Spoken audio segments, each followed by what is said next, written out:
북한이 핵을 가지고 요즘은 좀 조용하지요. 뭐 우리가 핵 있다 그러면서 자꾸 뭘 쏴대기는 하는데 보통 핵을 쏜다라고 한다면 남산 쪽에다 용산 쪽에다 아마 쏠 거예요. 왜냐하면 거기가 합참이 있기 때문에 지휘부를 파괴해야 되니까 거기로 아마 떨어뜨릴 겁니다. 얼마나 되는 걸 떨어뜨릴지 모르겠지만 있다고 가정하고 떨어진다고 하면 우리는 뭐 해야 될까요?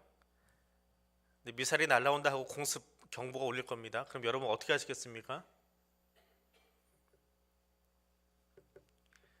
민방위 훈련은 대충 하는 것 같아요. 학교 다닐 때는 열심히 해봤는데 뭐 그게 핵인지 재래식 포탄인지 모르겠지만 핵이 날라온다 가정하고 2분 30초 안에 지하 2층 이하로 내려가야 된답니다.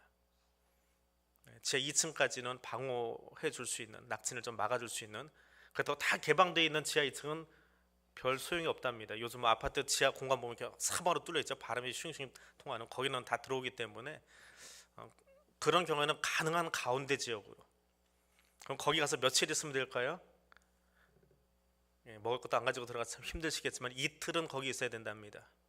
이틀은 있어야 떨어진 낙진들의 한 1000분의 1 정도 양으로 줄어든대요, 방사능이. 그러면 나가 볼 수 있습니다. 나가서 안전한 건 아니지만 그래도 배도 고프고 나가야 되니까 이틀 정도는 거기 있어야 된답니다. 그럼 여러분이 있는 집에서 지하 2층까지 가기에 가장 가까운 거리는 어디입니까? 저는 교회가 있더라고요. 여기로 뛰어들어오면 돼요. 아니면 길 가다 지하철역으로 뛰어들어갔으면 됩니다. 2분 30초가 지나면 바람을 맞는데요. 그 핵 폭풍의 열 바람을 맞기 때문에 그때부터는 소용이 없답니다. 아무튼 그게 이제 핵에 대한 거고요. 자, 그렇게 지하로 들어가면 이제 외부 소식을 들어야 되잖아요. 뭘로 들으시겠습니까? 여러분이 그렇게 좋아하는 스마트폰은 다 망가져 버립니다. 핵이 터지고 나면. 왜냐하면 스마트폰은 전자기기이기 때문에 그 핵이 터지면서 나오는 EMP 파장 때문에 다 파괴돼 버립니다. 그럼 뭘 가지고 듣느냐?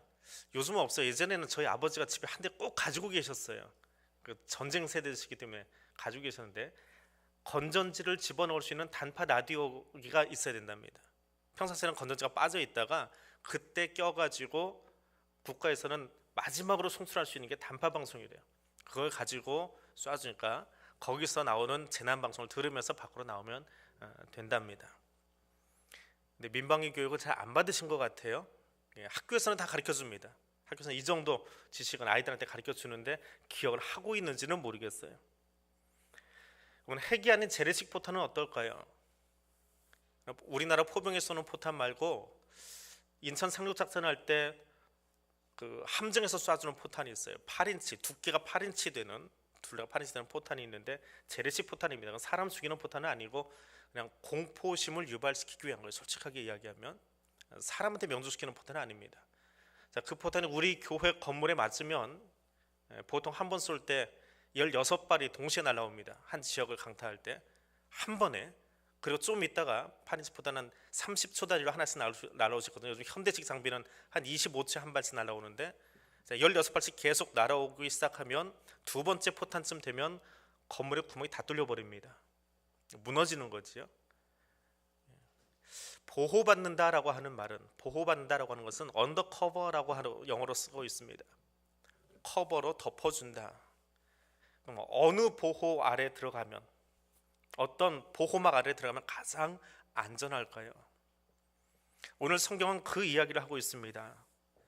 너희가 어디 아래에 들어가 있을 거냐라고 하는 거예요.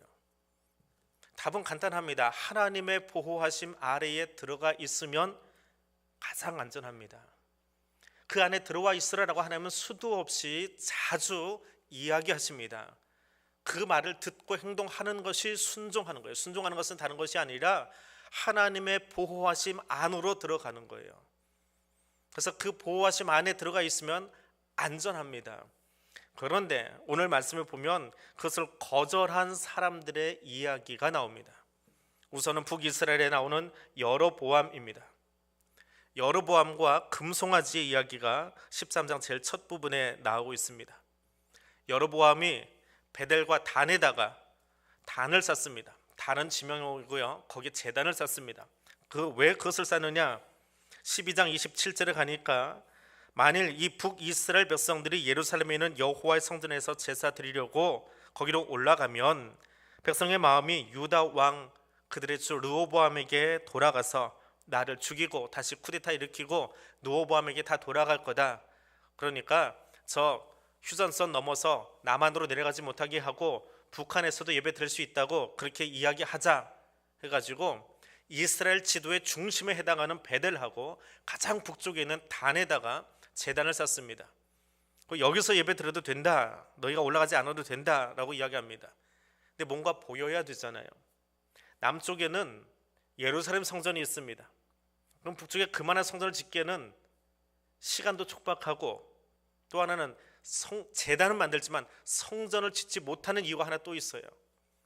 북쪽 이스라엘이 남쪽과 결별한 이유가 무엇입니까?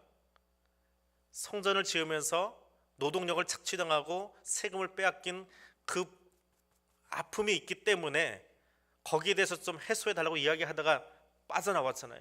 지파가 분열돼 버렸잖아요.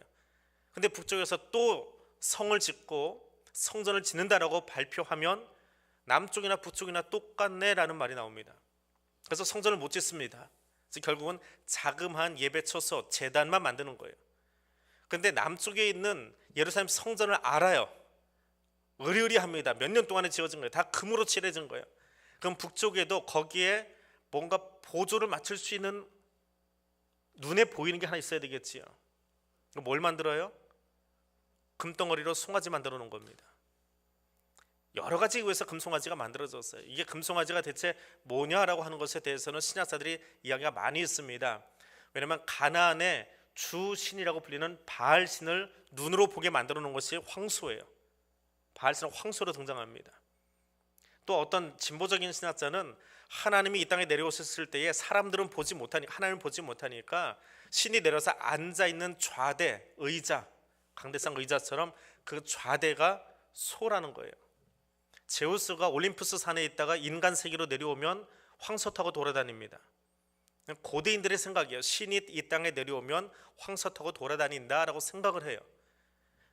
아무튼 여로보암에게 직접 물어본 이야기가 아니기 때문에 어느 것이 정답인지는 모르지만 아무튼 얼추 짐작하건대 남쪽 예루살렘 성의 버금가는 뭔가를 보여주고 싶어서 만들어 놓은 것이 금덩어리 송아지예요. 그러면 이것이 너희를 애굽 땅에서 인도하여 올린 너희의 신이다라고 이야기합니다. 어서 듣던 말이지요? 처음 들으십니까? 출애굽기에 나오는 이야기예요. 구약 성경을 이해하려면 어디를 보라고요? 출애굽기 잘 보세요. 출애굽기 이야기를 다 외울 수 있을 만큼 줄줄줄 읽고 있으면 나머지는 다 보입니다. 거기서 근거해서 이야기들이 나와요. 모든 예언서, 모든 시가서, 지혜문화 다 출애굽기 기초가 되어 있어요. 창세기와 출애굽기만 잘 읽으시면 돼요. 자, 너희를 애굽 땅에서 인도하여 올린 너희의 신이다. 그리고 송아지 만들어 놓고 춤추던 사람들이 있지요. 그 춤추는 장면이 제가 몇 년 전에 설교 시간에 그 대목 살짝 풀어드린 적이 있는데, 그 춤춘다라고 하는 그 대목이 미쳐서 광란에 날뛴다라고 하는 표현이에요. 성경은 그렇게까지 자세히 풀어놓지 않았습니다. 이렇게 다른 글자로 써놨는데, 마치 정신 나간 미치광이들이 광란의 춤을 벌이던 것처럼, 브라질 카니발 하는 것처럼, 카니발이 그런 거예요. 그런 축제하는 것처럼 송아지 앞에서 뛰어놀았다는 거예요. 하나님의 산 위에서 듣고, 야, 저 백성들이 미친 것 같다, 좀 내려가서 쳐다봐라, 뭐 하는지. 좀 어이가 없다. 나는 여기 있는데 금덩어리로 송아지 갖다 조각해서 만들어 놓고 거기서 미쳐서 날뛰고 있는데 모세야 가서 좀 쳐다봐라.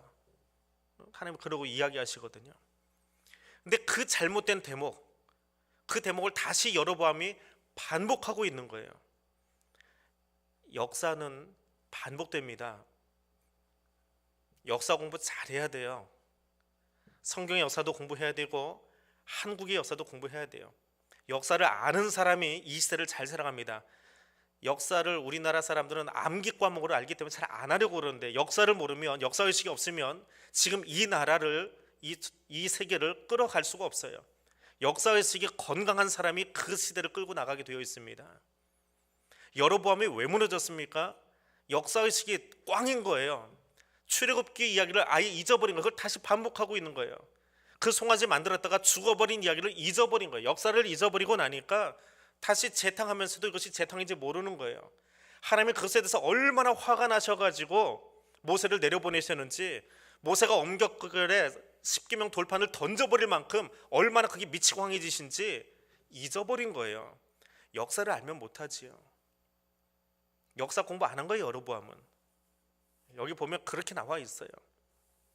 그리고는 그 송아지 만든 것도 어이없는 일인데, 레위 지파가 아닌 일반인들, 보통 백성을 제사장으로 삼고 제사를 드리게 합니다.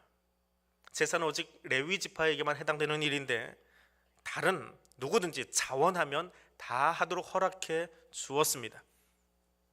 그리고 새로운 절기를 만들었어요. 자기 입맛에 맞게. 아프리카에 오늘 93살 된 무소불위의 권력자 무가베인가요? 네, 그 사람이 사임서를 냈죠. 더는 못 버티고 나 더 이상 대통령 안 할게, 미안하다 그러고는 사임서 냈습니다. 이 무가베가 제일 좋아하는 사람이 있어요. 지구상에서 정말 그 사람을 존경하고 좋아하고 닮고 싶은 사람이 하나 있어요. 누군지 아세요? 김일성이에요. 북한을 갔다가 김일성을 보고 북한 주민들이 신처럼 추앙하는 것을 보고, 야, 나도 김일성처럼 해봐야 되겠다. 그래서 주체사상 책을 가져다 번역을 해가지고 백성들한테 가르쳤답니다. 그리고 김일성일을 보니까 자기 생일을 국경일로 만들어 놨어요. 그럼 나도 해야지. 그 무가베도 자기 생일을 국경일로 바꿔버렸어요. 김일성과 똑같이 만들어 놨습니다.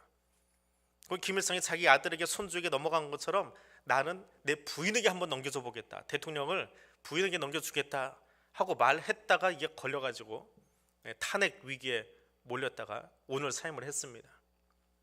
여로보암이 절기를 바꿔요. 하나님이 정해주신 절기가 아니라 자기 입맛에 맞게, 남쪽과 차별성을 두기 위한 것밖에 없어요. 하나님께 물어보지 않아요. 자기의 편의를 위해서 절기를 새롭게 합니다. 그리고 12장 32절에 가니까 대놓고 이야기합니다. 그가 만든 송아지에게 제사 드렸다라고 이야기합니다. 그럼 여로보암이 어떤 사람입니까? 여로보암은 이미 신실하신 하나님을 경험한 사람이에요. 내가 너에게 10개 지파를 떼어주겠다, 이 1000조각 한번 떼어 가져가 봐라. 이 뭐 옷자락 몇 개 찢은 거 가지고 하나님 뭘 하시려고요? 하지만 하나님 말씀하시니까 떼었지요. 근데 약속하신 대로 10개 지파를 자기가 떼어주셨어요. 하나님 약속 지키시는 분이에요.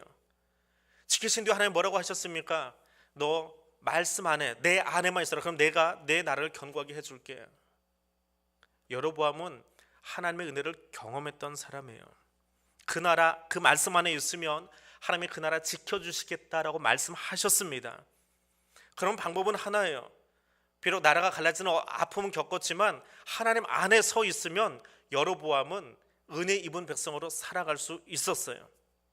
그런데 왕이 되기가 무섭게 그는 하나님 붙잡는 것을 포기해버립니다.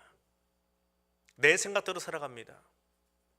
예루살렘 성전도 포기하고 야훼 신앙도 포기하고 금송아지 신앙으로 바꿔버립니다. 자기 마음대로 제사장을 세웁니다. 자기 입맛에 맞게 절기를 다 바꿔버립니다. 은혜로 왕이 되었음에도 불구하고 은혜를 지키지 못하면 어떻게 되어집니까? 34절에 답이 나와 있지요. 이 일이 여로보암 집의 죄가 되어서 그 집이 땅 위에서 끊어져 멸망하게 되니라. 은혜 받는 것도 중요하고 은혜를 누리는 것도 중요하지만 은혜를 지키는 것은 더 중요합니다. 은혜를 망각하고 은혜를 잃어버리면 망하는 것밖에 없습니다. 이건 성경의 답이에요. 은혜 안에 머물고 있습니까? 은혜를 받고 싶으십니까? 받는 것보다 더 중요합니다. 받은 은혜를 잘 지키고 그 안에 거하도록 깨어서 기도하십시오. 그 이야기 뒤에 나오는 것이 13장입니다. 13장에 가장 많이 반복되는 단어가 뭘까요? 답안지 커닝하러 앞에다 띄워주잖아요. 뭐예요? 여호와의 말씀. 저 단어가 11번 나옵니다. 13장에만. 여호와의 말씀 이제 인용하기 위한 걸 빼놓고 나면 7번 나와요. 아무튼 개역 개정판 성경에서는 거기다 동그라미 쓰니까 11개 나오더라고요. 13장에서 가장 중요하게 여기는 것이 뭐라고요? 여호와의 말씀이에요. 하나님 말씀. 계속해서 전달되는 이야기, 열왕기서 기자의 이야기가 아니고 선지자의 이야기가 아니고 하나님 말씀이라는 거예요. 미래를 결정하는 가장 중요한 단초는 하나님이라고 하는 거예요. 그런데 1절에 보니까 보라 그때에 하나님의 사람이 여호와의 말씀으로 말미암아, 시작하자마자 나오지요. 여호와의 말씀으로 말미암아 유다에서 베델에 이르니 마침 여로보암이 뭐 하고 있다고요? 자기가 만드는 제단 옆에서 분향하고 있어요. 제사 드리고 있습니다. 그랬더니 하나님이 선지자를 통해서 이야기합니다. 하나님의 사람이 누구를 향해서 하나님의 말씀을 외칩니까? 2절에 가니까 누구를 향해서요? 여로보암을 향해서가 아니라 누구를 향해서요? 제단을 향해서요. 여로보암은 이미 포기했어요. 그 신기하게 무생물인 제단을 향해서 이야기합니다. 제단아 제단아, 여호와께서 이와 같이 말씀하시기를 다윗의 집에 요시아라 이름하는 아들을 낳으리니 그가 내 위에 분향하는 산당 제사장들을 그 위에서 다 제물로 바칠 것이요 그 뼈를 그에서 살라버리리라 말씀하십니다. 이 말을 듣고 있는 지금 제단 옆에서는 여로보암이 제사를 드리고 있어요. 그리고 그 옆에 남쪽 유다에서 올라온 한 하나님의 사람이 예언을 하고 있습니다. 나중에 이 제단 위에 지금 내가 아무나 데려다가 제사장 삼아가지고 여기서 지금 제사 드리게 하고 있는데 이 사람들의 뼈를 요시아라고 하는 이름하는 한 사람이 나타나서 다 불질러가지고 뼈째 화장시켜 버릴 거야. 그 얘기를 합니다. 네, 말을 하고 있는 이 하나님의 사람도 여기서 있는 여로보암도 알지 못해요. 요시아가 누군지. 왜냐하면 여로보암과 요시아의 시간차는 300년이 나거든요.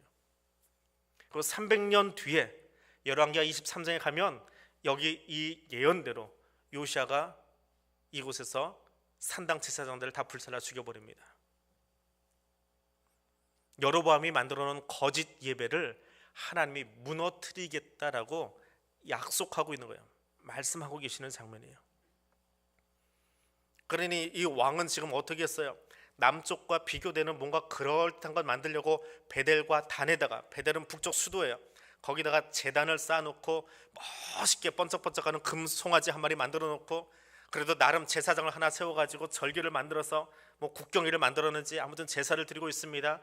그런데 남쪽에서 이름도 지금 밝히지 않아요. 이 사람 끝까지 이름이 안 나와요. 하나님의 사람이 무명의 선지자가 나타나서 요시아라고 이름하는 사람이 나타나서 여기서 이 제사장들 죽이겠다라고 하니까 왕이 다 여기까지 기틀 잡느라고 얼마나 힘들었겠어요. 뭔가 이유를 만들고 그러다가 구실을 만들고 정통성을 확보하려고 다 해서 제사 드리고 있는데 거기 나타나가지고 희한한 소리를 하고 있는 거잖아요. 속 볶는 염장지르는 소리를 하고 있잖아요. 그 왕이 가만히 있겠어요? 사람이 화가 나면 제일 먼저 뭐가 나가죠? 주먹이 나가죠. 손을 쫙 폈다가 이게 말라가지고 손을 끌어당기지 못하는 거예요. 그 상황이 벌어져 버립니다. 여로보암이 놀랬지요. 여로보암은 하나님의 은혜를 참 많이 경험한 사람이에요. 그래서 그럴 때 어떻게 되는지도 알아요, 사실은. 그래서 선지자에게 이야기합니다. 이 손 좀 다시 회복시켜 달라고.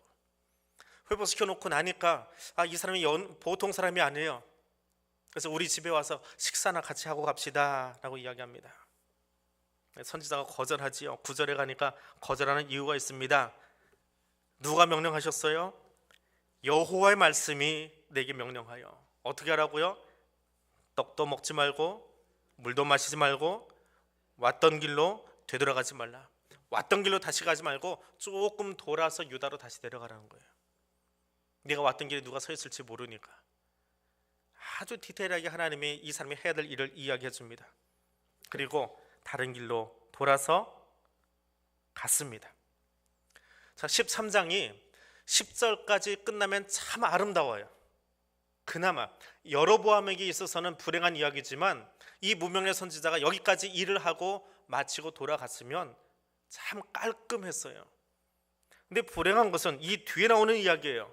이 유다 선지자의 죽음에 관한 이야기입니다. 안타깝다라고 저는 제목을 다뤄놨는데, 사람의 욕심, 하나님의 말씀을 분별하지 못할 때에 일어나는 그 죽음의 안타까움입니다. 갑자기 베델에 선지자가 하나 등장합니다. 늙은 선지자, 여기도 이름이 없습니다. 선지자 대 선지자들이에요. 베델에서 일어난 일들을 이 선지자의 아이들이 보았습니다.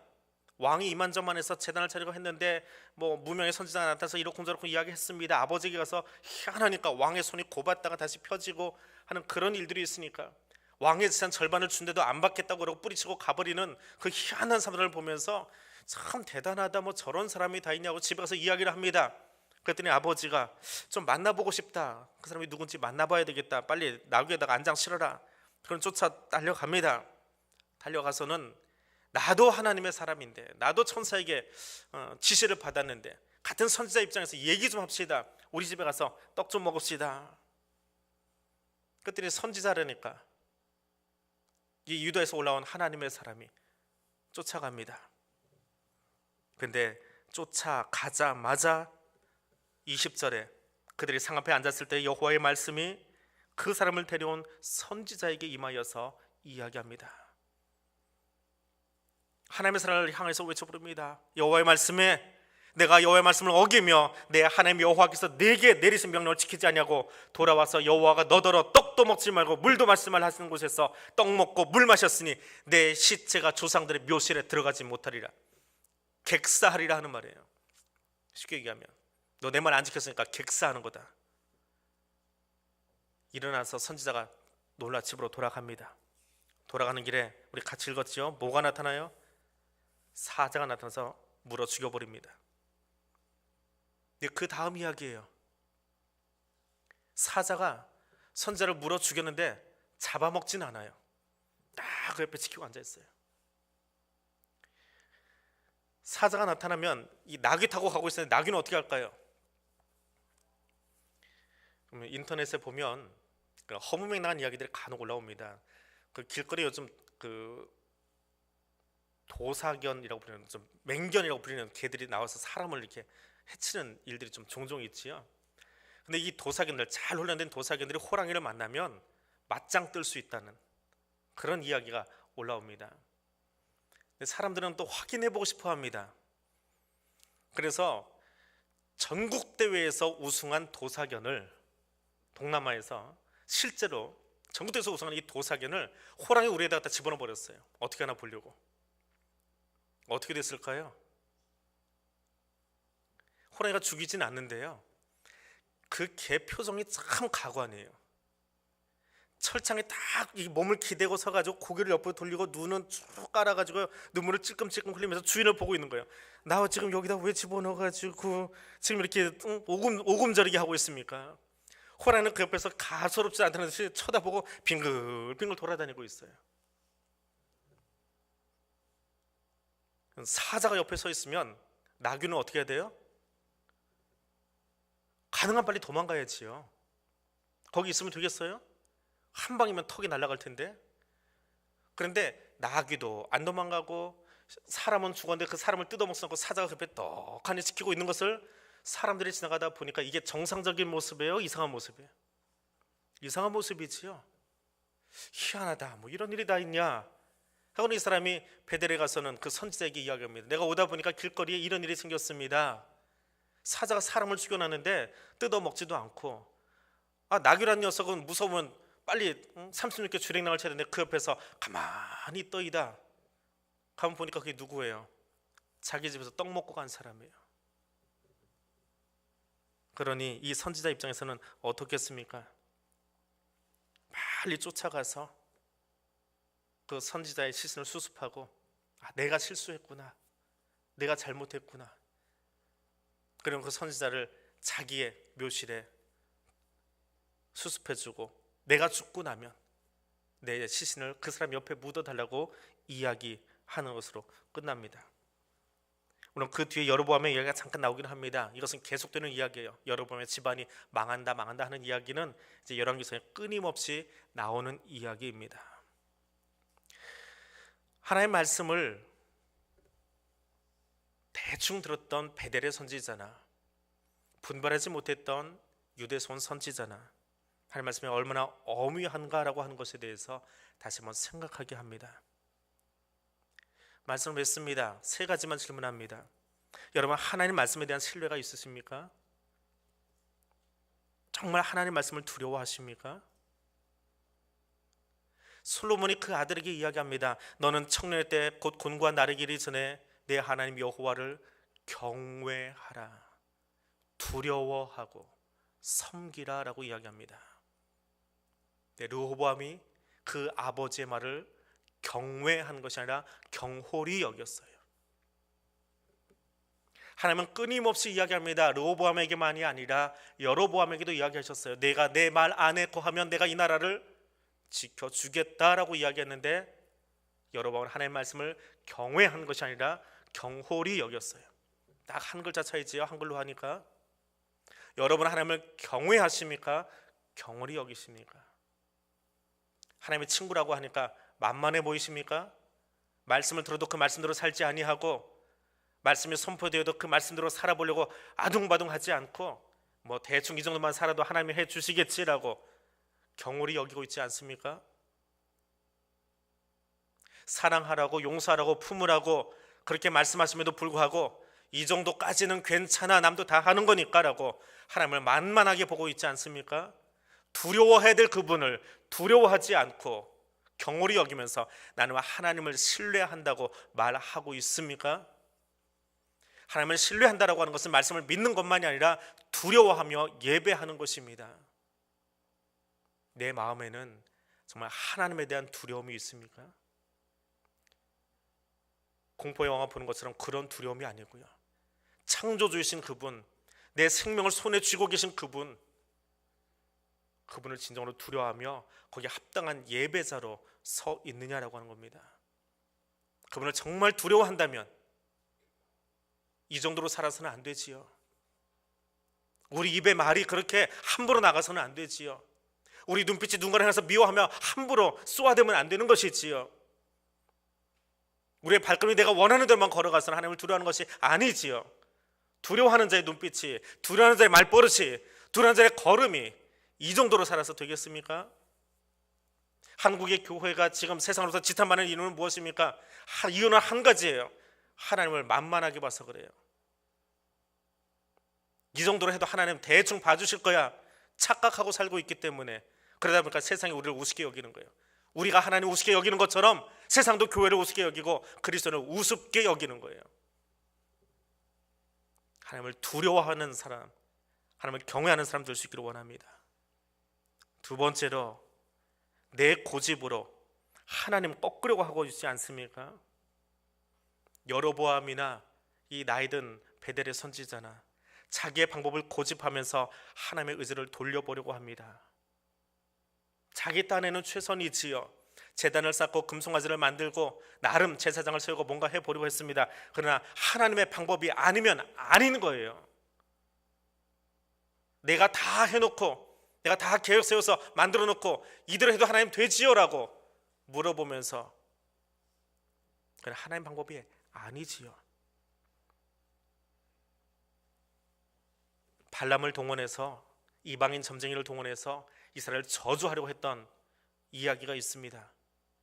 하나님은요, 마음에 안 들면 나귀 새끼 입을 열어서라도 말하게 하세요. 이건 내 방법이 아니야 라고 하나님 이야기하고 계세요. 하나님 지금 이 땅의 교회를 보시면, 오늘 내 모습을 보시면 아마 여기 나귀 한 마리 있으면 뭐라고 한마디 하게 하실 거예요. 그렇게 살래? 그러고도 그리스도인이라고 말할래? 그러고도 뻣뻣하게 고개 들고 나를 보고 있다고 이야기할래라고 나귀가 있다면 여기서 웃을지 몰라요. 하나님의 고집을 꺾지 마십시오. 뻣뻣한 내 목을, 뻣뻣한 내 중심을 꺾어서 하나님께 순종하는 사람 될 수 있기를 원합니다. 나는 순종하는 사람입니까? 불순종하는 사람입니까? 누구에게 순종하십니까? 사람이 무서워서 사람에게 순종하지 마십시오. 유한한 인생에게 순종하지 마십시오. 하나님께 순종하십시오. 그것이 하나님을 신뢰하는 것입니다. 마지막으로 오늘 본문 속에서 우리가 기억하기 원하는 것, 내 인생의 마지막까지 유혹에 빠지지 않도록 분별하는 눈을 달라고 기도하시기를 바랍니다. 이 유다에서 온 선지자 얼마나 멋들어지게 쓰임받았습니까? 아까도 이야기했지요. 10절에서 딱 끝나면 13장 10절에서 딱 끝나면 무명이지만 이 유다의 선지자 얼마나 아름다워요. 그 하나님의 말씀을 지키기 위해서 왕의 재산의 절반을 준다고 해도 거절하고 갔잖아요. 각각 금부치보다 내가 하나님 말씀 듣는 것이 더 중요해서 배고파도 당신의 떡 안 맞습니다. 물 한 모금 마시지 않겠습니다. 나 내 길로 가겠습니다. 끝까지 걸어갔으면 얼마나 좋아요. 자기 조상의 묘실에 묻히고 이름은 없지만 사람들이 그 사람 누굴까 고민하고 상고하면서 묵상했을 텐데 어쩌다 사자밥이 돼가지고